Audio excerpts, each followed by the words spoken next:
بسم اللہ الرحمن الرحیم۔ السلام علیکم ورحمۃ اللہ وبرکاتہ۔ میں خیریت سے ہوں، امید کرتا ہوں آپ سب بھی خیریت سے ہوں گے۔ حرب فجار، تو جناب والا میں پھر سے حاضر ہوں سیرت رسول کے ایک اور پہلو کے ساتھ۔ دور جاہلیت میں عرب باشندے صرف بت پرستی کی گمراہی میں ہی مبتلا نہیں تھے، بلکہ عقیدے کی گمراہی، علم سے محرومی کے علاوہ نسلی تفاخر، قبائلی عصبیت، شخصی رعونیت اور انانیت کی بیماریوں میں بھی بری طرح مبتلا تھے۔ ذرا سی بات پر غضبناک ہو جاتے، آپس میں الجھ پڑتے، تلواریں نیام سے نکال لیتے، پھر اپنے بھائی بندوں کو اس بے دردی سے قتل کرتے کہ خون کے دریا بہنے لگتے۔ اس بے مقصد قتل عام پر انہیں ذرہ برابر بھی ندامت نہ ہوتی تھی، بلکہ ان کارستانیوں پر فخر کرتے اور اتراتے۔ ان کی شان میں قصیدے لکھے جاتے جنہوں نے اپنے عزیزوں کو زیادہ بے دردی اور کثیر تعداد میں قتل کیا ہوتا۔ اب یہاں بطور مثال ایک جنگ کا ذکر کرتا ہوں، کیونکہ سرکار دو عالم صلی اللہ علیہ وسلم نے بھی اپنے چاچاؤں کے ساتھ اس میں شرکت فرمائی تھی۔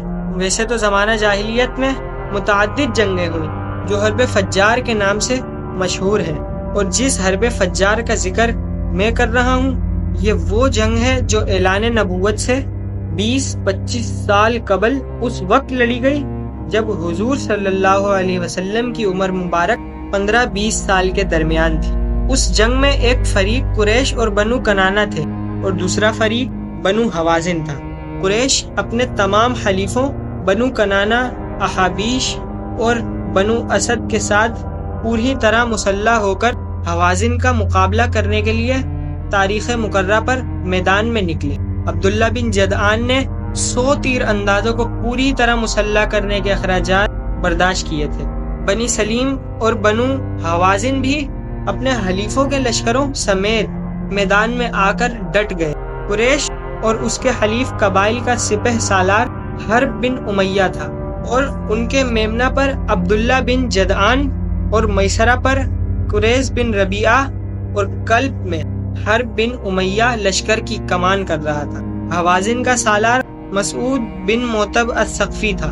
دونوں لشکر اپنے مد مقابل پر حملہ آور ہو گئے۔ دن کے پہلے حصے میں بنو کنانہ کا پلڑا بھاری رہا، لیکن دن کے آخری حصے میں حوازن نے جان کی بازی لگا دی۔ تیروں اور نیزوں کی بوچھار میں صبر کا دامن مضبوطی سے پکڑ کر ڈٹے رہے، یہاں تک کہ کنانہ کو پسپائی اختیار کرنا پڑی۔ ان میں سے 100 بہادر موت کے گھاٹ اترے۔ قریش میں سے کوئی قابل ذکر شخص اس جنگ میں کام نہیں آیا، چنانچہ یہ دن جس کو یوم شمتا کہا جاتا ہے، حوازن کو کنانہ پر فتح نصیب ہوئی۔ 1 سال گزرنے کے بعد پھر دونوں قبیلے آمنے سامنے ہوئے۔ دونوں لشکروں کے سالار وہی تھے جنہوں نے گزشتہ سال اپنی اپنی فوجوں کی قیادت کی تھی۔ اس دن بھی حوازن کا پلڑا بھاری رہا۔ تیسرے سال پھر ان دونوں لشکروں کا آمنا سامنا ہوا۔ دونوں لشکروں کے سالار وہی لوگ تھے۔ عبداللہ بن جدعان نے اس مرتبہ 100 شتر سوار لڑا کے اس جنگ کے لیے پیش کیے۔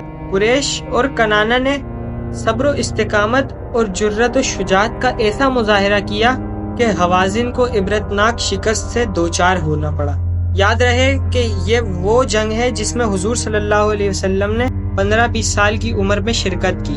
حضور ترکش سے تیر نکال کر چاچاؤں کو دیتے تھے، چنانچہ اس جنگ میں اپنے کردار کے بارے میں حضور صلی اللہ علیہ وسلم ارشاد فرماتے ہیں کہ میں ان تیروں کو روکا کرتا تھا جو میرے چاچاؤں پر چلائے جاتے تھے۔ تو گویا حضور صلی اللہ علیہ وسلم اپنے چاچاؤں کے لیے دشمن کے واروں سے بچانے والی زرہ تھے۔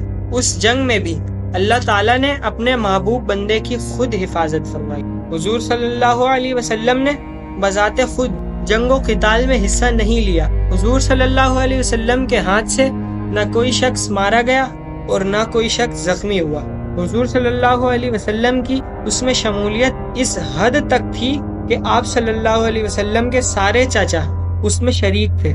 ان کا دفاع حضور صلی اللہ علیہ وسلم کا فرض تھا۔ المختصر، چوتھے سال دونوں قبیلوں کی مٹبھیڑ ہوئی اور آئندہ سال پھر جمع ہونے کا وعدہ کر کے دونوں قبیلے اپنے اپنے علاقوں میں لوٹ گئے۔ حسب وعدہ اگلے سال جب میدان میں فریقین جمع ہوئے تو قریب تھا کہ جنگ شروع ہو جائے کہ عتبہ بن ربیعہ اپنے اونٹ پر سوار ہو کر میدان میں نکلا اور بلند آواز سے فریقین کو مخاطب کیا، اے مضر کے فرزندوں، تم کیوں ایک دوسرے کا خون بہانے پر تلے ہو؟ حوازن کی طرف سے آواز آئی، اے عتبہ، تم ہمیں کس چیز کی طرف بلاتے ہو؟ عتبہ نے کہا، صلح کی طرف۔ انہوں نے پوچھا، اس کی عملی صورت کیا ہوگی؟ عتبہ نے کہا، جتنے تمہارے مقتول ہیں ہم ان کی دیت ادا کریں گے، اور ان دیتوں کی ادائیگی تک ہم اپنے بچے تمہارے پاس بطور رہن رکھیں گے، اور ان جنگوں میں جو ہمارے لوگ قتل ہوئے ہیں ان کا خون ہم تمہیں معاف کرتے ہیں۔